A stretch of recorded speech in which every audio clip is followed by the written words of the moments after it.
event as we discuss prostate cancer. My name is Ed Bottomley with the Department of Communication, and our panel today includes 3 prostate cancer specialists who will share information on screening, treatment, quality of life, and the latest research. So welcome Dr. Arvin George, Dr. Megan Caram, and Dr. Robert Dess. I'll pass to you 3 for a quick intro. If we could pass to you first, Dr. George. Urologic oncologist at the University of Michigan and at the Rogel Cancer Center. And my focus is, of course, on prostate cancer, but within prostate cancer, it's on novel diagnostics or new ways to be able to diagnose prostate cancer, new ways to be able to see prostate cancer with imaging or radiology studies, and radiology-guided treatments for prostate cancer as well. Thank you. If we could pass next to Dr. Caram. Hi, thanks for having me. I'm Megan Caram. I'm a medical oncologist at the Rogel Cancer Center and also at the Ann Arbor VA Hospital. And I primarily treat prostate cancer, but also other genitourinary cancers, mostly in the advanced setting, so more of the later stage prostate cancer. And I'm also a researcher focused in health services research. Thanks so much. And last but not least, Dr. Dess. Ed, it's a pleasure to be here. And for those of you who join us, thanks for joining us today. My name is Bob Dess. I'm a radiation oncologist. I've got the pleasure of working very closely with Dr. George and Dr. Caram. Patients treated with radiation are all the way through the spectrum, cancer that's confined to the prostate as well as cancer that's spread outside of the prostate. Spent about half of my time seeing clinical patients, both in Ann Arbor and up in Brighton. And I spent the other half in some leadership roles, as well as doing clinical research to advance our care and new treatments. Thanks for coming. Excellent. Thank you to all 3 of our experts. And before we start, just a few housekeeping items. You can submit questions at any time for our panel to answer during the Q&A portion of today's chat. Questions can be submitted by commenting on this video, but please note that your name or your profile name will be visible to others participating.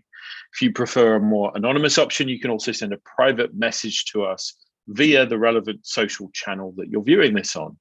If you can't stay for the whole chat or want to share the recording with a friend, a video of the chat in its entirety will be available on our flagship Michigan Medicine YouTube channel.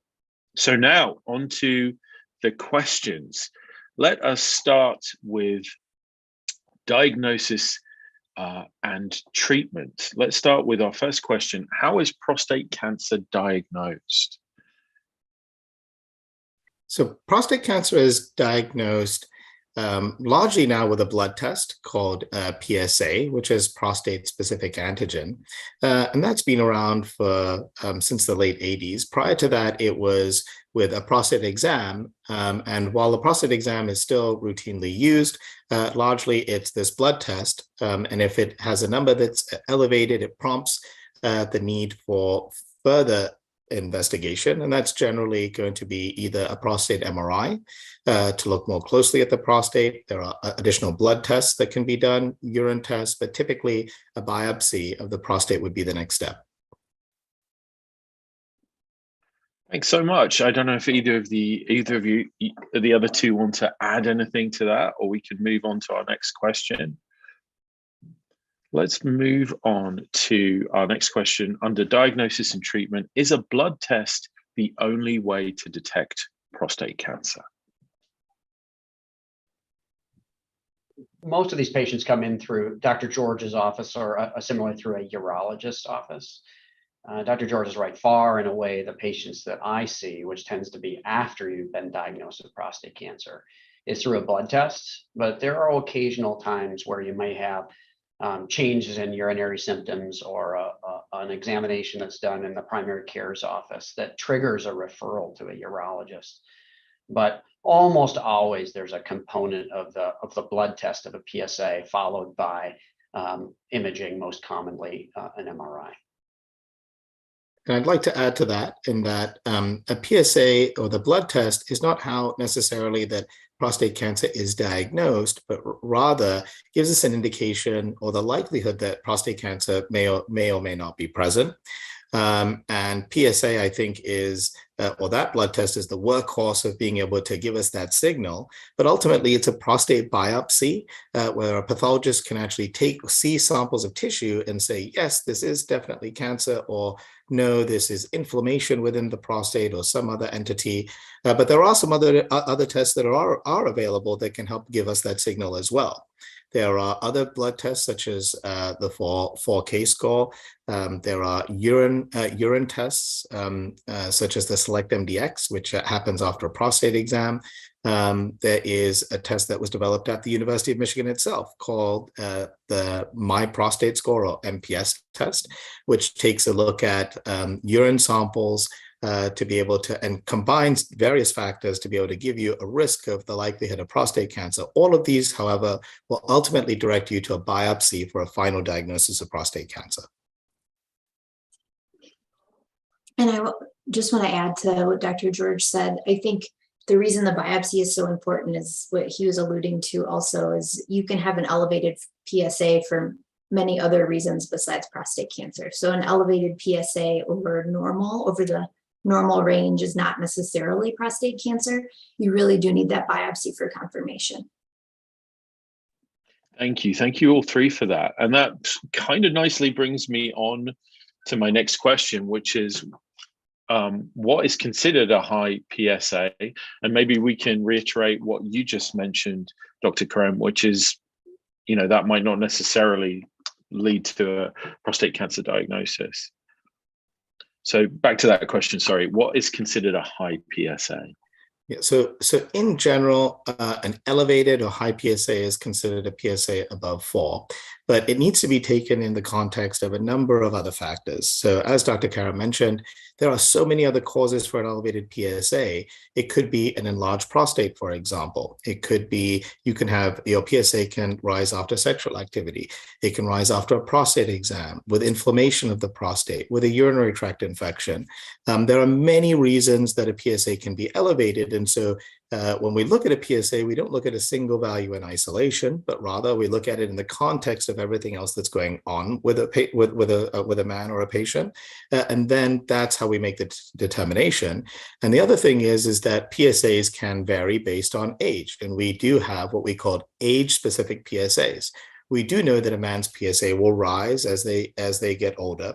And so with that knowledge, we understand that a PSA of 4 in somebody who is 75 years old may be very, very normal, versus a PSA of 4 in somebody who is 50 years old would be considered elevated.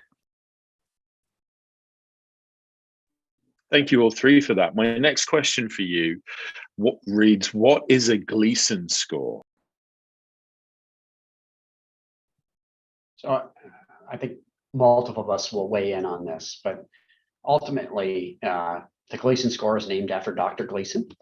Several decades ago, came up with a way in which to describe how cancer cells look under the microscope. And those definitions have evolved over the years, what the criteria is to define a Gleason score. But the historical way, and the way that still shows up on your and the pathology tests that we review, is a Gleason score that is 2 numbers that add together to a third number.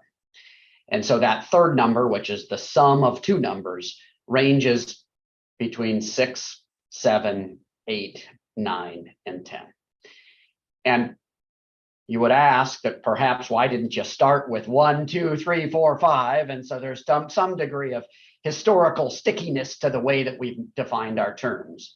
But in general, you're talking the lowest number being the lowest grade cancer, and a cancer that may not even need to be treated, or at least treated right away. Monitor might be a completely appropriate option. To the higher grades, where we think about maybe you need more than one treatment.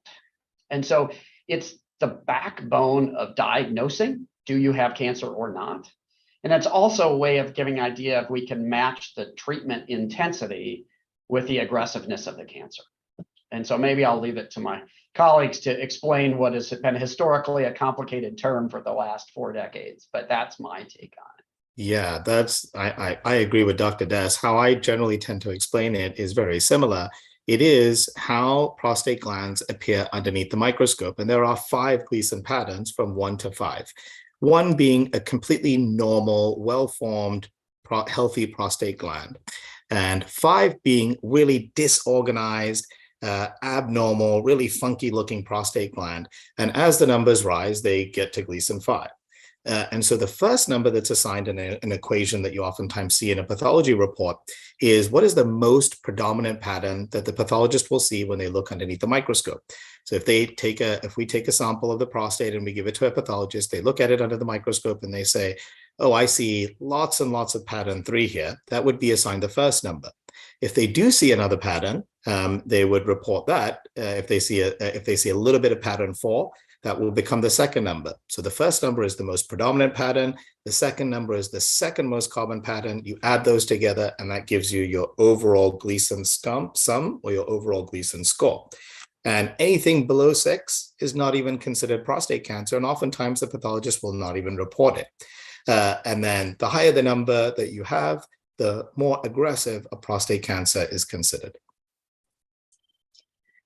And then to build on that, practically speaking, like was already mentioned, the higher the score, the more likely the cancer is to have spread. And so in patients that have Gleason 8, 9, or 10 prostate cancer, we worry. It doesn't mean it has spread, but it means it actually has the potential to spread and metastasize or spread to other parts of the body. And therefore, those patients, we generally recommend that they get imaging, such as a CT scan or bone scan. We have some newer scans that we're using sometimes now as well. But some sort of imaging to make sure their cancer hasn't already spread before they undergo like a removal of their prostate, for example. Thank you for that, Dr. Caram. So the next question that we have up, do I need a biopsy to confirm cancer?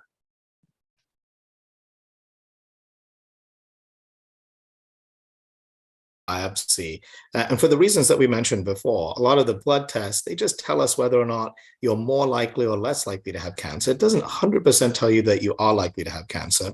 And as Dr. Caram and Dr. Des mentioned, the biopsy is essential to help us match the right treatment for the right aggressiveness of the prostate cancer. So in my opinion, and I think that my colleagues here would agree that in almost all cases, that a prostate biopsy really is required to help guide your doctor to be able to tell them what the right treatment is for you. But I think one common theme, all of us like caring for patients with prostate cancer because many times there's multiple right answers. Many times that there's multiple treatment paths that end up with equal outcomes. This is the singular answer. You might get the shortest one, which is almost everyone needs a biopsy to confirm the cancer. So usually there's nuance, usually there's multiple options. This is one in which I would very much support a biopsy. And a biopsy not only tells you, do you have cancer and how aggressive it is, but it also tells us where the cancer is and how much cancer there is. And that can be important in terms of what treatment your doctor chooses as well. I will say there is only a very small minority of patients. We're talking like less than 5% of patients with new prostate cancer who may actually have such aggressive disease. Again, this is a very small minority, but such aggressive disease that their PSA is very, very high. Like we're talking in the thousands, not 4, but like very high PSA. In those patients who have very characteristic imaging appearance, very high PSA, we still like to have the biopsy sometimes for other purposes, like sequencing the tumor for genetics, but it is not 100% necessary. And I only say that because I have had a handful of patients where we haven't needed a biopsy because they've had such obvious disease. But for the vast majority of patients, and certainly for localized patients, which is going to be most patients with prostate cancer, totally agree about a biopsy. Thank you. Thank you all three for those contributions. The next question that we have Looks like quite a big, broad one. What should a prostate cancer patient consider when diagnosed? I'm happy to start here. I think so. The thing that we pride ourselves here at Michigan, at least for all patients, but certainly patients that are diagnosed with what we think is prostate cancer localized to the prostate, is that they're seen in what we call multidisciplinary fashion, or see multiple doctors that offer treatments to cure their prostate cancer. And so that often is a radiation oncologist and a urologist. And sometimes those appointments are separated in space and time. So one visit with Dr. George and one visit with myself. And sometimes they're actually in our multidisciplinary clinic together. And the reason that I start with that is we together can help figure out, one, is there anything else that we need? Is there a staging test or scan, like Dr. Caram said, that we don't yet have, but need to have to make a recommendation for you? Then, if we have all the information, we can lay out the treatment options. It may be, and usually is, more than one.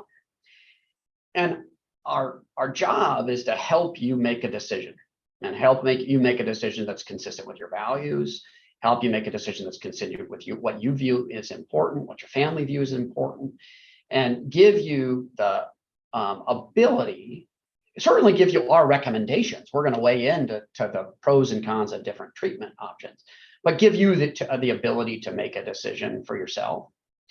And so, for example, some cancers don't even need to be treated right away, and some may need multiple treatments. But if you start from making sure that you are seeing the right people, if you're starting from making feel like you are empowered and have the information you need to make a decision, I think you're starting in the right spot.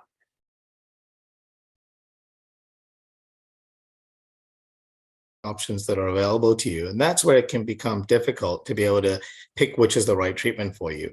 And oftentimes I tell most patients that there's not a wrong answer, because you're likely going to do very well with whatever treatment that you choose, but that treatment has to align with your own goals of care. So from a cancer control perspective, we can all agree here that they're largely equivalent. And really, the differences are going to be in the types of side effects that you can experience, the duration or timing of those side effects, and then the logistics of those treatments. So they're broadly kind of categorized into urinary side effects, sexual function side effects, hormonal side effects, and bowel side effects, and then the logistics of treatment. So, for example, surgery would be an operation that generally requires a one-night stay in hospital, and then you take about 6 to 8 weeks of no heavy lifting and a couple of weeks to kind of fully recover. Whereas with radiation, Dr. Des can kind of speak to a little bit more regarding the kind of the logistics of radiation and the recovery from radiation. And that's really what you want to consider. Everybody wants everything. Everybody wants to have perfect sexual function and perfect urinary function, and that we completely understand that. But if you had to rank those, that's where you're going to choose your, make your decision between one treatment or the other, because largely cancer control is going to be the same. Yeah, thank you both for that. I know that we just touched on this a little bit, and we have a couple of questions. We're going to touch on radiation therapy shortly. We're going to touch on the need to always have surgery shortly. The next question we have up ties up what you just said quite nicely, Dr. George. It's how quickly do I need to decide on treatment?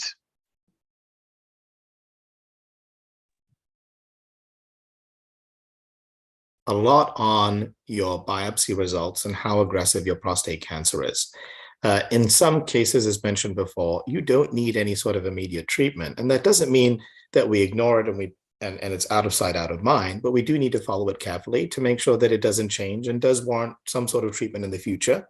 There are some cancers where, or there are some types of prostate cancer where you do have a few weeks to months to be able to make the right treatment choice. And then on the higher end of the spectrum, Gleason 8, 9, and 10, that's a decision that you want to make within I would say about 8 to 12 weeks of your diagnosis, ideally, so that you can get on the right treatment path. Now, none of us have a crystal ball, and we can never say, hey, your cancer is, if we don't treat you within this exact period of time, this cancer may go out of control or may escape the prostate.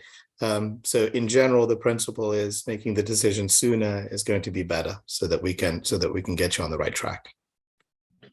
Yeah, I sort of say this a bit sort of tongue in cheek to my patients, but I often say that, you have some time to make the decision, usually measured in weeks, but the longer you wait, the further it is going to be from our visit and to Dr. George's visit or Dr. Caram's visit. So you may forget or blur some of the lines or some of the logistics that we talk about. But the point is we want people to feel like they can make that decision in the comfort of their own home, in the situation where you can be of course you're going to be stressed. You got a cancer diagnosis, but make it in a way that you feel like you're making a decision that has the least amount of stress and gives you the most amount of confidence that you're going down the right pathway.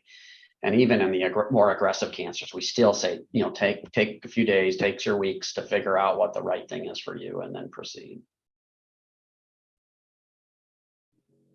Thank you for those answers. The next question we have up reads, do you always need to have surgery?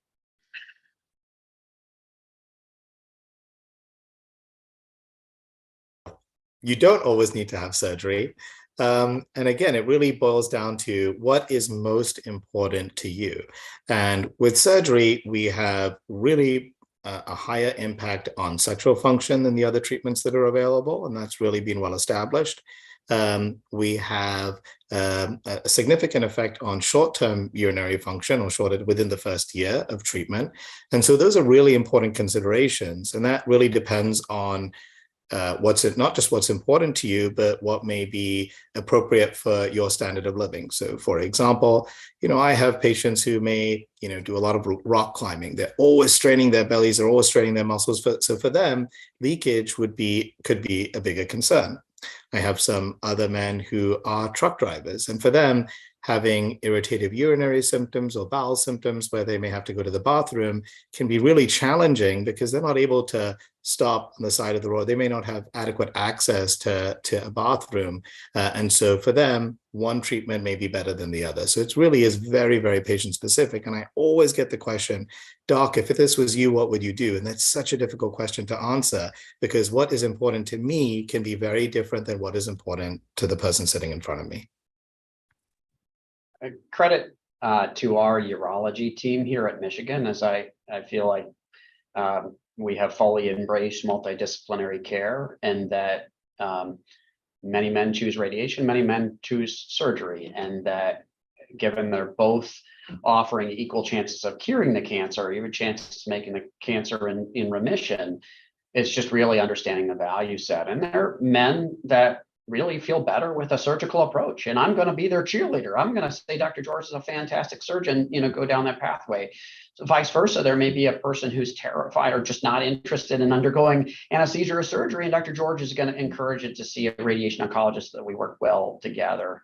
And this is the localized space. So it's the patients that Dr. George and I see the most. So we share a lot of patients with Dr. Caram, but if you're wondering why is Dr. Caram not, speaking up in these last few questions, those are tend to be the patients that have cancer that's just localized to their prostate. And so those are the ones. And sometimes they may ask a medical oncologist, what as for some advice, what treatment would you be considering or go down? And I will say that both treatment options, surgery and radiation for localized prostate cancer, are common. And so sometimes when people will ask, is this a treatment that most people pick? Or, am I the outlier here? And rare is the case, in my opinion, that the person choosing surgery tends to be people get a lot of surgery in that situation. And the patient choosing radiation, many men get radiation in that situation. So rest assured that you're not going to be out on an island being the only one that gets that type of treatment versus the other. This isn't exactly answering the question, but it just builds off of what you guys were talking about, surgery, radiation, and the differences in values and what's important to people. The only other thing I would add to that is, Bob, I don't know if you have had patients, patients with kind of unfavorable intermediate to high risk disease in whom you would normally do androgen deprivation therapy say, you know what, I got to go to surgery because I don't want the ADT. Again, just to explain the question that I'm asking is radiation. It's not just surgery, just radiation. With radiation sometimes comes a little bit of an extra treatment that we call androgen deprivation therapy. It's temporary. It's for usually a short period of time. But there are side effects associated with that androgen deprivation therapy. So it's not just the side effects of the actual radiation. You also, on top of that, have a little bit of side effects of androgen deprivation, which are usually tolerable for most men. But I have had a couple of patients say, no, I'm going the other. So I think that adds into the value-based decision too. Yeah, I mean, this is where it comes back again to be able to see and trust and have comfort with one another. There may be somebody who really would like to avoid the side effects of hormonal therapy and is leaning towards a surgical-based approach. And Dr. George and I look at the MRI and the surgical approach, and they're going to need surgery. And by the way, they're going to need radiation and hormonal therapy after that surgery. And not only did they avoid what they didn't, or not avoid the hormonal therapy, they signed up for an additional set of side effects. But if it's a very, promising small tumor and a surgical approach that Dr. George thinks he can really do the best chance of, having surgery and having surgery alone, we always know that there's a risk of needing radiation and hormonal therapy. But then not only do they feel comfortable with Dr. George's approach, they know me in case they were to need me down the road. And so part of it is just, again, getting back to that comfort. Part of what the patients or people who are listening here might not know is that all of us are on a tumor board every Tuesday night in a similar setting like this now via Zoom, where we might talk about challenging cases with no clear right answer too. That sort of is another venue to make sure that we have not only the confidence of the doctor you've seen, but also other doctors of that specialty who you may not have seen personally. Yeah. And just to clarify what androgen deprivation therapy is, it's essentially bringing your testosterone levels down. We know, in fact, Charles Huggins won the Nobel Prize for being able to determine the association between testosterone and prostate cancer, that when we reduce testosterone levels in combination with radiation therapy, it can improve it will improve the effectiveness of the radiation treatments. And that's the reason why it can be employed in higher risk prostate cancers. Thank you. Thank you all three for those answers. The next question that we have up, what options are there for radiation therapy?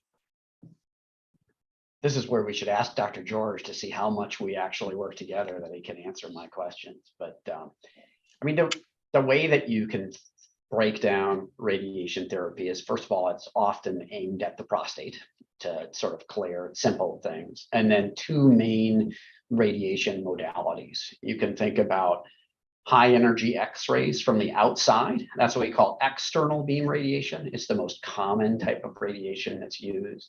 You don't see it, you don't smell it, you don't glow in the dark, you don't turn into Spider-Man or Superman. But it tends to be over the course of about 5 to 20 treatments. Those are daily sessions and they're delivered in about 15 minutes. So oftentimes people spend more time driving to our appointments than treated at their appointments. It's a whole team that takes care of you. There's myself as the physician, but we have nursing staff, and we have what we call radiation planners or dosimetrists that help us design the radiation plan. We have PhD physicists that make sure the radiation machines themselves are up and running. I'm biased. My wife is a physicist, and that we have therapists that actually deliver the radiation. So it's a team-based care. And what things that makes me excited about working at Michigan is those are all people that I get to work together to deliver radiation. And the second part of radiation is internal radiation, or brachytherapy. And that is taking the opposite approach. It's basically taking radioactive material that most often is temporarily placed in the prostate through very small tubes or catheters that are placed under general anesthesia. That's something that I do, as well as the external beam. And that is done over a procedure that takes a couple of hours and really treats the prostate from the inside out. And so a lot of what I do is really twofold, maybe threefold in my visits. One, do I think you need treatment right now or not? Can we safely surveil this patient? Two, if you need treatment, should we think about surgery or radiation? And then three, that's that question you just asked, is helping thinking through the pros and cons of what type of radiation may be most appropriate for them. And as with most things in prostate cancer, there's multiple right answers. Yes, thank Get really commonly is, what about proton beam therapy for prostate cancer? So that is so big picture, the photon and proton based, those are two different ways that you can deliver radiation from the outside. And so proton therapy largely came around, a couple of decades ago to largely treat children tumors or pediatric tumors, where there's very good control of where the radiation stops. So if it's right next to the brain or right next to the spine, those proton therapy plans tend to be quite beneficial in their treatment. Whereas the prostate moves around, it's right next to the bladder, it's right next to the rectum. And most often, and I know this because I help run some of the quality consortium across the state for prostate cancer, far and away the most common treatment is actually photon-based treatment, not proton-based treatment. And the best data that we have is they're probably about equal. It's just that most of the ability to see the prostate each day during treatment is based off of photon treatment. And so that's what we do here at Michigan. Thank you. And thank you, Dr. George, for the question too.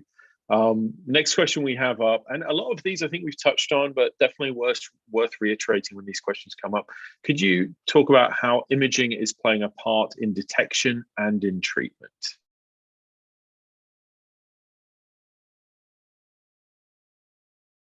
I think that our treatments for cancer in general always have gotten better and in tandem with improvements in imaging for that specific cancer. And I would say the imaging modality that to date has had the largest impact has been the use of prostate MRI. Prostate MRI helps give us a broad overview and a window view within the prostate to not just identify areas that are suspicious, but to be able to see how large they are and where exactly they're located, because that can guide how much radiation you receive to an area, that can guide how we do our surgery. If that area is close to the nerves, then we feel that maybe we need to go, if it's away from the nerves, we can spare the nerves a lot more aggressively. And it also helps us direct our needles when we're doing a biopsy, and that's called a targeted or a fusion biopsy. And then the most recent addition to the imaging kind of armamentarium is a new PET scan called a PSMA, or a prostate-specific membrane antigen PET scan. It has a very high sensitivity, meaning it's able to identify prostate cancer very well, and especially when it's gone outside of the prostate. So it's not necessarily appropriate as an early diagnostic tool, but it is very good in a later stage setting to be able to see, is there prostate cancer that has gone outside of the prostate. And those are the two things that I think have largely had the biggest impact on how we diagnose and see and treat prostate cancers. I mean, part of what makes it exciting to be at Michigan is that in tandem with our radiology teams, not our radiation oncology teams, our radiology, our imaging teams, is that, people like Dr. George embraced very early the roles of MRI and MRI targeting. We've been very early embracing PET scans and PSMA. And what that allows us to do is really, in my opinion, deploy it or use it in the right context. We always want to order scans that are going to help us provide better patient care. And by having the early experience, we may learn that situations where those images don't help us or don't change what we're doing very much. And we might find situations in which those imaging or those tests help us do a lot or do things that we never were able to do before. One example is PET scans. Dr. Caram often, the large component of her treatment are either oral or IV drugs that help treat cancer throughout the body. With a new scan, sometimes we can find maybe there's just one spot that's misbehaving or one spot that's growing. And if we can target that area with radiation, that's a great use of that test. And if I can only, aim radiation at something that I know that's there. And so, Dr. Caram then can have the luxury or the experience to know when to order those tests or when to hold off, that maybe those tests aren't going to help us very much. And so not only are the tests growing in importance, I just like the fact that we've had a lot of experience of when to use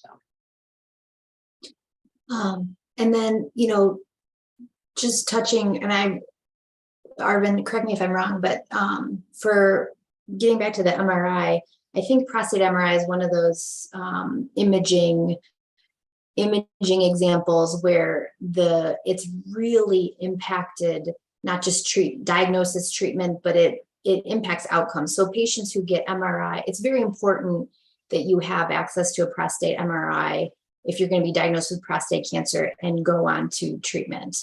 And I think, would you say that's accurate?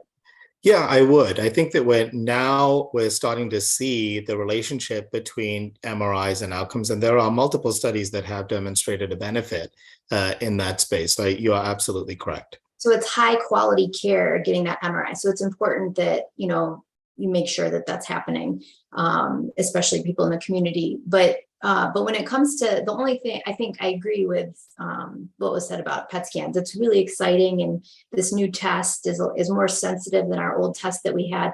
But we don't yet have good data. You're not going to get substandard care if you don't get a PSMA PET scan before you decide on treatment. So we still have all of our evidence for what treatment to get is kind of based on prostate MRI.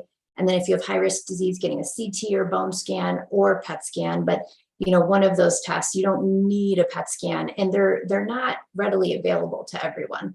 And it's perfectly fine if you don't get it. Whereas prostate MRI, that's different. That's something that really does impact your quality of care. But I think as far as, I don't know if this question goes into advanced disease, but for advanced disease, certainly CT and bone scan does impact our treatments as well. PET scans, sometimes we're learning more and more about PET scans as time goes on, but most of our data for treating advanced disease is using CT and bone scans. Thank you for that. The next question that we have up, and just as a time check, I see that it's 1:39, so we've got about 20 minutes left of questions. Then the next one that we have up are, what risks or side effects should I expect from my treatment options? So I'm happy to start with surgery. And then I'll pass it over to Dr. Des for kind of localized treatment, and then maybe Dr. Caram can talk about more advanced treatments. Yeah. So for surgery, there's, like I mentioned before, it's typically going to be the two major things that we focus on are going to be urinary function and sexual function. So from a urinary function perspective, we anticipate that most men will have temporary urinary leakage. I often describe it as the prostate is like a plug in a sink, with the bladder being the sink. Once we remove that plug, now you're almost exclusively relying on your muscles to be able to hold that urine in. You don't have the benefit of that plug providing additional resistance. And it does take some time to relearn how to use your sphincter. I kind of use the example of learning how to drive. When you drive now, you don't even know that you saw a stop sign or a traffic light or the speed limit, because it's a second nature. But when you're first learning to drive, you have to intentionally look at all these things. And after your prostate comes out with generally a robotic surgery, you have to pay attention to the activities that you do and the different things that can cause urinary leakage, and you have to actively use that muscle. And there are other things that we can do to generally get you back to where you need to be. And usually it's about 75% of men will be what we call socially continent, or using no pads or one pad per day by 12 weeks. And that's usually, the pad is usually as an insurance policy. And about 80 to 90% of men will reach that by about 6 months. And then the other effect is from a sexual function perspective, and that really varies based on where your sexual function starts, what type of operation you have, whether or not you're eligible to spare the nerves on either side of the prostate. Surgery, I would say, does have the largest impact on sexual function, especially when compared to radiation. And what I would typically quote is about 30 to 40% of men will have erections sufficient for penetration at 12 months with or without the use of an erectile aid. And that's taking all comers, not specific categories of men. You tend to do better if you start with good sexual function, if you're younger, and if you're sexually active. Those are the factors that typically will signal a faster and a better recovery of sexual function. So this is excellent job. I want my consult with you, Dr. George, to hear about the, I guess I've heard it many times when I've been in rooms with you, but the most important thing for the listeners to take away is at a big picture is these are the types of things that you're going to get discussed in a consultation. So you don't feel like you have to hold on to everything that's being said. But the domains that we focus on are the right ones. That's the ones that Dr. George mentioned. Is one is the urination function. How is it going to affect your ability to pee, and your bowel function? How does it affect your ability to poop, and your sexual function? And then to the extent that you need anti-testosterone therapy or hormonal therapy, then there's a domain that gets affected by those drugs. And I tend to compare and contrast surgery with radiation, but I also tend to tell men is that most men undergoing radiation for localized prostate cancer and most men undergoing surgery for localized prostate cancer have some degree of mild to moderate bother during the course of their treatment and their recovery. And most men are satisfied with their care when they're done, when they're all recovered, right? It's just, we're talking about the chances of the rarer chances of more severe side effects and the differences of more mild to moderate side effects. And so, whereas Dr. George may be worried about the small percentage that have leakage, I'm worried about the smaller percentage that have urinary irritation. Either they go to the bathroom more frequently, when they've got to go, or go to more frequently at night. And so that's why, if you ever see a urologist or radiation oncologist in consultation, we, you get bombarded with these patient-reported questions, some of which were invented here at Michigan, but they're very, very helpful to understand what your function is at baseline, what it is before you got treated, what is probably unrelated to your cancer, and how that might influence your treatment decision. If you're already going very frequently, or you have a very large prostate, or you want to, urinating a lot at night, I might, encourage you to consider Dr. George's treatment, because that might fix two birds with one surgery, right? And so, or vice versa, there might be some considerations around sexual function or anything where Dr. George might nudge you towards my treatment. Rarely is it a hard push the other way. These are just nudges to consider. The older ways of radiation, we have much more advances and technological advances. We used to irritate the bowels a lot more than we do now.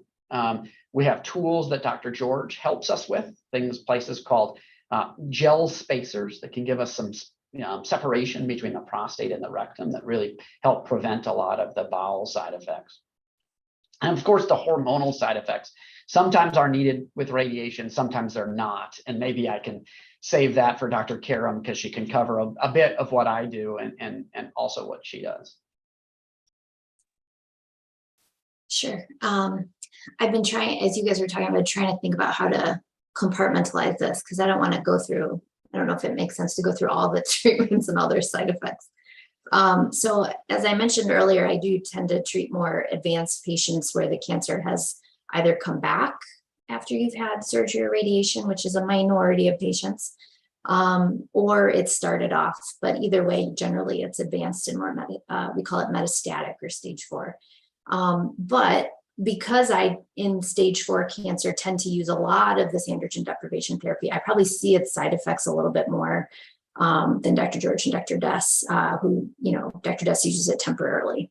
So the side effects of androgen deprivation therapy, it's basically just having no testosterone. So if you've ever seen those commercials for low T, they say, I'm tired all the time, I'm fatigued, I'm gaining weight, I have sexual dysfunction. that's because testosterone is low. So what we do with our therapy is we actually make the testosterone go down to 0.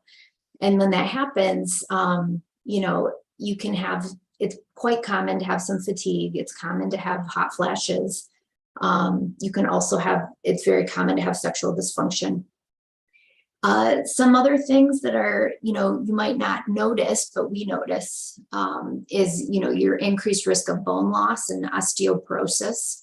So we generally monitor bone health very closely. Your increased risk of cardiovascular disease and diabetes, weight gain, usually around the middle. We usually say the average weight gain is about 8 to 10 pounds in most men. And then some sarcopenia, which is basically loss of muscle mass. So you lose some bone mass and muscle mass. Now, when you get that with Dr. Des, and it goes away, you tend to recover your testosterone, and all those side effects will go away when your testosterone recovers. It's not a light switch, so it takes a while. So once you stop androgen deprivation therapy, which is delivered by injections, so it can either be a subcutaneous injection where it goes into the fat, or a muscle injection where it kind of goes into the muscle of the hip. But either way, when that wears off, it still takes a while for your body to start making testosterone again. So that could be, in general, anywhere between a couple of months to like a year or more. So it's completely variable by patient. So, those are, when we're talking about getting that therapy in the metastatic setting, I know all those symptoms sound terrible, but in general, it's for most men quite tolerable. And when it comes to weighing those side effects versus the side effects of having metastatic cancer that can be painful and very bothersome in and of itself and life-threatening, they're willing to undergo those side effects. We generally think of the side effects of androgen deprivation therapy as not overtly dangerous. For most men, they're just very annoying. So that's by and large the most common therapy that we use. It's the backbone of therapy that almost all men with metastatic prostate cancer will be on. There's a host of other pills that are hormonally based that have a lot of them have cardiovascular side effects beyond what androgen deprivation shots can do on their own. I won't get into details about that unless someone has a specific question, but there's 4 different pills that we use. There's also chemotherapy that we use sometimes for metastatic patients. It's delivered in the vein, and it's given generally every 3 weeks. Chemotherapy also is, compared to what people hear about horror stories with chemotherapy, when we give it in men with prostate cancer, it's also generally pretty well tolerated as far as chemo goes. It's not a walk in the park, but it's, something that we're giving to men in their 70s and 80s. And if they're relatively healthy, a lot of them are doing okay with it. But it can also cause fatigue, taste changes, appetite changes, hair loss, some bowel changes. It doesn't generally cause that much nausea, but it can. And the biggest thing with chemotherapy is it puts you at risk of infection. And so we're very careful. We may reconsider chemotherapy if someone has a very high infection risk. And there are some other therapies, unless someone has a specific question about advanced therapies, but I could go on forever. There's like 4 or 5 other therapies. Well, I wanted to give you some time, Dr. I do want to piggyback one thing that Dr. Caram did highlight in the midst of there, and myself and Dr. George, is that, we asked about the side effects, and one of the things we're proud of is be very transparent of what the side effects of our treatment do. Then you can help you make an informed decision. What may be implicit, but I'm going to state explicitly, is our treatments work. The hope thing is that surgery very often works. Radiation very often works. Dr. Caram can have patients on treatment for years and years and years. And so, we always pride ourselves in talking about risks, benefits, and alternatives to treatment, right? That's part of you making an informed decision. And so the question was about the risk. You'll get the risks of the answer. But lost in the shuffle sometimes is that many of these treatments have a great degree of hope around them, with curative intent, the hope that the cancer will go away entirely, won't have to deal with it anymore. And, we want to make sure that is said out loud, so you don't walk away from here thinking about, oh my gosh, I ran out a list on the page of taking notes of all the things that are the side effects of our treatments. And so unfortunately, there's some other cancers where we don't have as many drugs or treatments that are effective. And prostate cancer is one where there's so many effective drugs that Dr. Caram doesn't even have time to talk about all of them. So I just want to make sure that we leave that on a bit of a positive. I think that is so important to state. Oftentimes, we have patients are terrified when they come in and they want to have this conversation. And for the patient population that I largely see, it's really important for me to start out with, you are going to see your kids graduate college. You are going to see your kids get married. You're going to see your grandchildren. Okay. Now let's talk about treatment. Okay. And then that sets the tone, because I think that you need to take that stress level down, because prostate cancer is very different than a lot of the other cancers that are dealt with. Thank you. I think that was a fantastic thing to point out there, Dr. Des. Dr. Caram, I see you're unmuted if you wanted to mention anything else. I think I just forgot to mute again. That's fine. That's fine. So you know what? I think we should, with the time we have left, we have about 8 minutes left. I think we should move on to another topic, which is research and the future. And my first question is, what kind of research is happening around prostate cancer?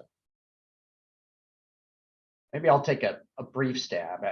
So many of there's concepts and then specific ideas, right? So conceptually, what I think Dr. George, myself, and Dr. Caram are trying to do is tailor treatment intensity to disease risk, right? Which are the patients that don't need treatment right away and maybe don't even need that intensive monitoring, right?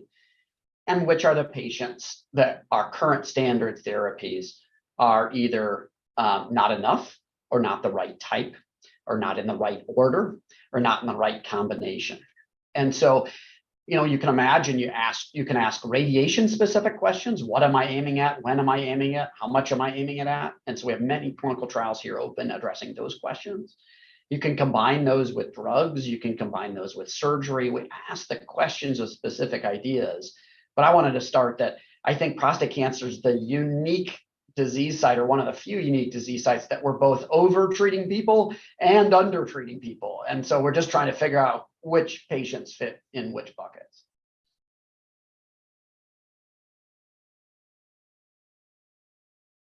University of Michigan is very unique in prostate cancer.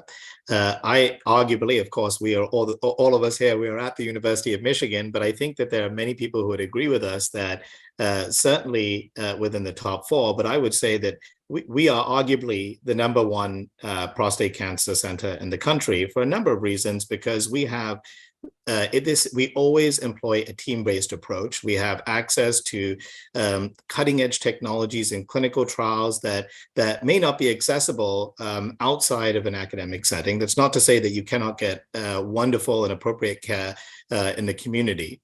We're looking at really 5-10 years ahead of where we think the field is going to go. And we have, specifically within urology, we have a number of clinical trials in the active surveillance space. We have clinical trials in the local ablative space, such as new treatments like high intensity focused ultrasound ablation of the prostate, irreversible electroporation. All of these sound really complicated. And these are not appropriate for the vast majority of people, but in a small select number of patients under a research study, they may be appropriate. And so we have recently completed a trial on nanoparticle-directed focal laser ablation, and we are hoping to add a couple of other focal therapy trials within our repertoire. And these are basically minimally invasive outpatient treatments that just treat the cancer where it is. As I mentioned before, most of our treatments really parallel our advances in imaging. And now with the ability to be able to clearly see where the cancer is, clearly know how much cancer there is and where exactly it's located, we can target our treatments very specifically to those areas in, again, a very select group of patients in whom it may be appropriate.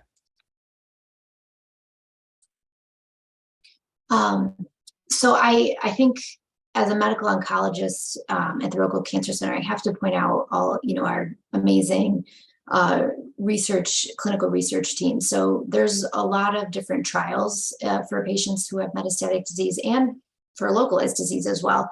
And not just at U of M, but across the state. Clinical trials are really how we learn things. All those drugs that I said, I have all these lists of drugs for patients. We only got those drugs because patients participated in clinical trials. So wherever you are, ask about clinical trials. That's kind of where the future is. And when it comes down to it, ask anytime something changes. So clinical trial eligibility criteria tends to be quite strict. And so, for example, a trial may have received androgen deprivation, but not chemotherapy, or had to have had one chemotherapy, but not this one. And they're very specific.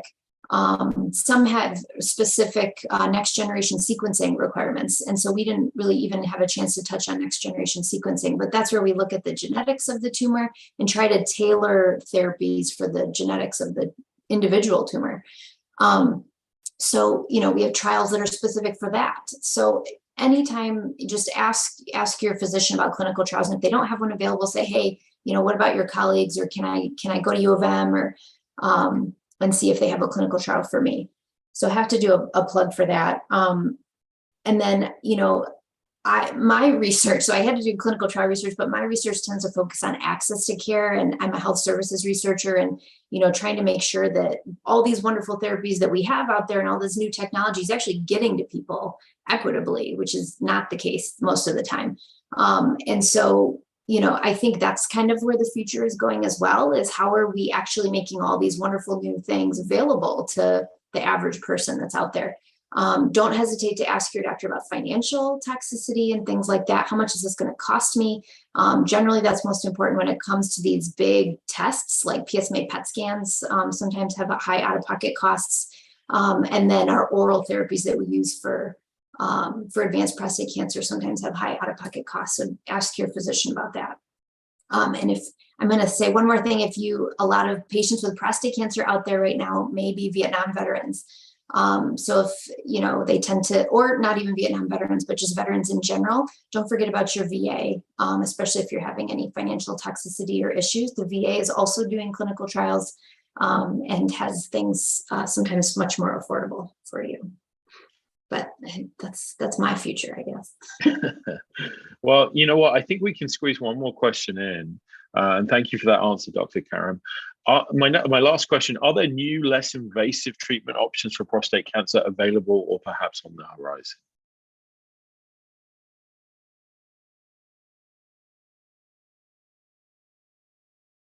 And talk about, some less invasive treatments and radiation, specifically SBRT and other options. I think that Dr. Caram can maybe talk about the TCM PSMA. I'll talk about focal therapy. And like I mentioned before, focal therapy is not ready for prime time, but in a select group of men, if we can treat the cancer just where we can see it, we can basically treat them with an outpatient procedure with very minimal side effects, with the risk of urinary leakage being less than 2%, with the risk of sexual dysfunction being very low, on the order of about 60 to 70% of men returning to their baseline sexual function within 12 weeks. And then afterwards, we have to monitor them closely, because not only can they redevelop cancer in the area that was treated, as with any treatment, but they can also develop prostate cancer elsewhere in the prostate where it wasn't treatment. So it is a cancer management strategy that is on the horizon that we are looking closely at and evaluating within clinical trials. And we do treat a number of men at the University of Michigan with this. And I do think that we are regionally the leading institution for focal therapy. From a radiation perspective, I think our two primary goals are, one, radiation-based, stereotactic, very highly precise radiation. If you can imagine, if your prostate's a hand, we want to make, or is a glove, we want to make the best designed glove for your hand. And then each day before treatment, make sure that the hand fits right inside the glove, right? So we're really focused on precision radiation and stereotactic radiation. And then the other piece of it is using genomic tests or other ability beyond just a Gleason score to best understand disease aggressiveness, to then tailor that amount or type of hormonal therapy. Maybe we can shorten the duration, maybe we can omit the hormone therapy need at all, and use some of these genomic tests that can be run on your biopsy specimen or run on your surgical specimen that really is sort of tailoring or personalizing your care to your disease risk. In metastatic disease or advanced prostate cancer, we're not really going less invasive, unfortunately. It just tends to be more and more therapies earlier, but again, to Dr. Dessa's point, for benefit. So we're not really able to peel things back. In metastatic disease, we tend to be coming up with better therapies, maybe just moving them earlier in the course of disease. But we're not really, again, if we're doing that, then generally trials have shown that the benefits are outweighing the risks for most people. Well, thank you all three for your participation. It's lovely to see the questions being passed along, answered by all three of you, just nod after nod as one person is answering the question. I don't know if anybody has any final thoughts before we wrap up. I have a final thought, just don't forget to keep your primary care doctor involved, especially when you're going through cancer treatments, not only for the side effects that you're going to endure afterwards, if any, but also for if you have advanced disease and when you're on therapies, because a lot of the things that we deal with, your primary care doctor will want to be involved and made aware. I would just say, whomever or however you're seeing this information, thank you. You are, our ambassadors to share information with the broader community, and that's part of the ways that we, improve on our equity and other things that Dr. Caram researches, and make sure that the message gets out to get people the best care that we know how. And if you're hearing our voice somewhere, somehow, that means you found your way to us. So thanks for listening. Yeah, and I think I can speak for all of us when I say that we're eternally grateful to the patients that come to us to seek treatment. We take it as a privilege, and it is a passion of ours to be able to take care of you. And for those of you who need treatment, we are available, and we're happy to be a part of your care team. Thank you. Thank you for that, Dr. George. And we'll be posting links and important information within the chat on those platforms too. So last thing, all that remains is for me to thank three of you for that fantastic chat there. So much information shared. And thank you to our viewers as well. Have a good afternoon.